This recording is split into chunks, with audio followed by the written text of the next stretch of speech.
Tous les fans de comics le savent, le mercredi est synonyme de sortie des nouveaux albums. Celle qui a fait parler d'elle ces derniers temps, c'est la nouvelle Miss Marvel. L'éditeur américain éponyme lance sa première série mensuelle qui a pour super-héroïne un personnage de confession musulmane.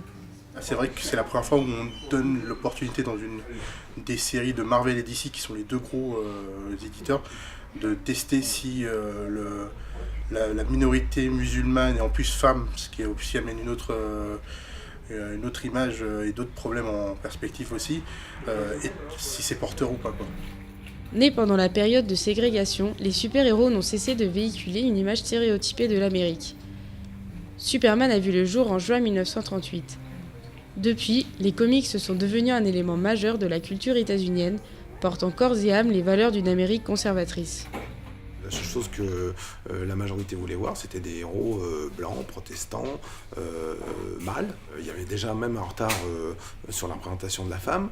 Alors sur d'autres fois, sur d'autres cultures, sur d'autres couleurs de peau, il y avait un retard monumental. Surtout chez Marvel et DC, c'est 80 à 90% du public est entre 40 et 50 ans, et le public s'intéresse vraiment à ces archétypes perso. C'est pour ça qu'il y a très peu de personnages, par exemple, de noirs qui me cartonnent.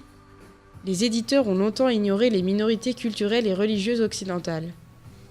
Seules quelques personnalités ont su créer leur place dans les pages de l'histoire de la bande dessinée américaine. Et Kamala Khan, alias Miss Marvel, n'est pas le premier personnage de confession musulmane à intégrer la planète comics. Dust s'imposait déjà chez les X-Men en 2002, suivi une dizaine d'années plus tard par Night Runner, le Batman franco-algérien, et Simon Baz, un Green Lantern musulman. Marvel, d'ici les grands éditeurs de bande dessinée américaine, sont conscients que finalement, il y a toute une couche de la population à qui ils n'ont pas parlé pendant des années.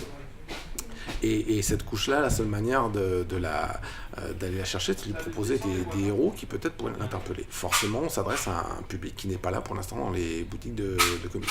Une couche de minorité, elle est reconnue à partir du moment où elle a un pouvoir d'achat.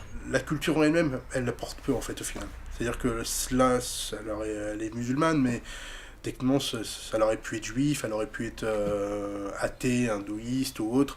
Le fait est qu'ils surfent, entre guillemets, ils essayent de faire des extensions et ils testent.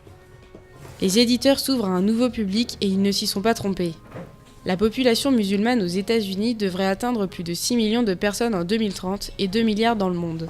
Marvel ne séduit plus avec l'archétype de la grande blonde aux yeux bleus, mais cherche à plaire au travers de cette adolescente multiculturelle, symbole de la diversité américaine.